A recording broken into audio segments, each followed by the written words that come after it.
Sabotsy fatelo ambin'ny folo ny volana aogositra 2024 manaritra ny araba ary fijery ajaina ary dia manasanao anaraka ny fampahalalam-baovao hatramin'ny farany eto amin'ny fahitalavitra MATV ny mety ho toetrandro no hanombohantsika ny fampahalalam-baovao amin'izao takariva izao.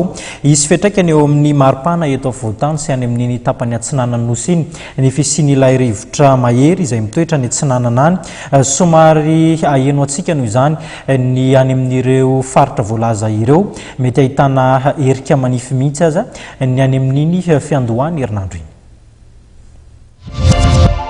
Misy fiovana kely indray reto manomboka rahatapitsalahady ny fiovan'ny maripana. Iverina tsapa atsika toa anaty ririnina indray ny ankamaroantsika, ny ilan'ny atsinanany sy ny avoatany aza moa azo herika manifinify mihitsy.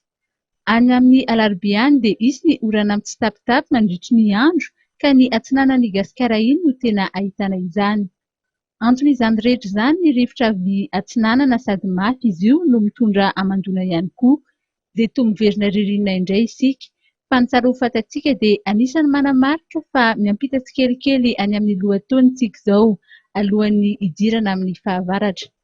Entanina ny rehetra mba hitondra fitafy mafana ary raha azo atao aza dia mitondra harorana mihitsy satria mety hisy fiantraikany eo amin'ny fahasalamana ny fiovan'ny toetrandro.